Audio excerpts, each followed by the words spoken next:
Before Morrison's began the logging operation in the Upper Franklin, Ron and Reg decided to take the punt upstream through the Deception Gorge, or the Great Ravine, a feat that had never been attempted before or since.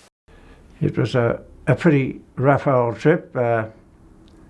We left Strawn with the boat and the rowing boat to do this trip, and got up to the camp at Butler Island, and then of course we loaded stuff necessary that we were taking with us in the punt and started off. And you got about 20 or 30 rapids to get over into Franklin before you get to the Franklin Gorge in the Deception Range, and we got there towards late evening and we slept on a beach, a sort of a gravelly beach with the gear and the stuff in the punt secure, and made a bed, and we had the tent pulled over us while we were sleeping in case it rained, and of course it did start to rain, but it didn't rain a lot, so we had a good night's sleep, and we set off next morning to do this trip. Once we got and seen the gorge, we decided that we've got far too much stuff to take through the gorge.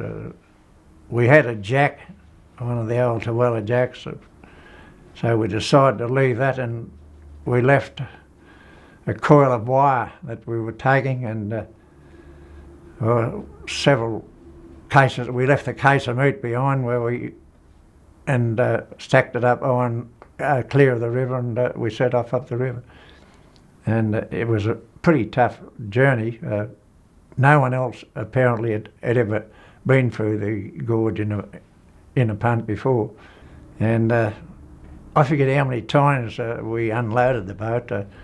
I know the boxes that we had with us, we had to end up putting all the tin stuff into the oat bags because the box was getting wet and shifting and shaking it, and started to fall to pieces, so we had to put them in oat bags and back it up. But we had, I think it was a half a side of bacon, a half a bag of flour, 2 cases of meat, a cross-cut saw, blocks and tackles and different stuff, and it was a bit silly really to have taken all that stuff with us, rather than we could have packed it out the other way.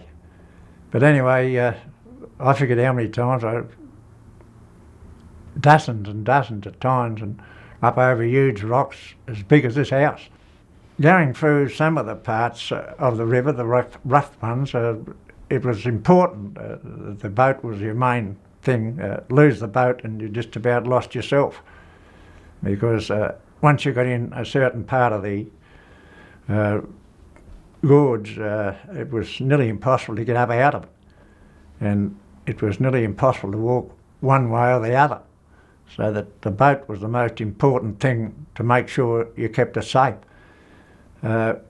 We used to cut skids and lay them to haul the boat along, and one would get up on the rope and the other one would get behind pushing or so forth and shift skids or whatever had to be done and get it up over. But we did it that often that I think we just about wore the boat out.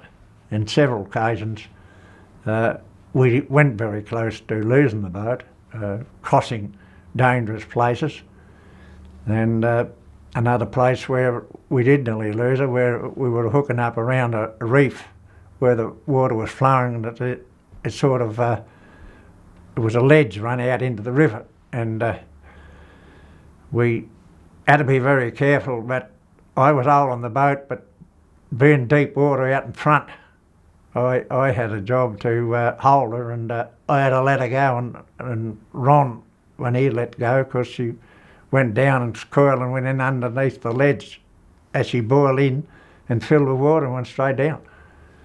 But of course we'd shifted all the stuff out of the boat, even the forward and aft thwarts out that we used to stack the stuff on. And I think we nearly an hour before that boat came out of there. We tried to pull it out with a rope, but we couldn't do it. Sometimes it would come about of the way, and other time, then all of a sudden we were having a spell, and she just boiled out. So we were lucky, but when she boiled out, there wasn't a grain of sand in it. It was as clean as you'd ever see anything. If we had lost that boat, I doubt whether we would ever got out of there.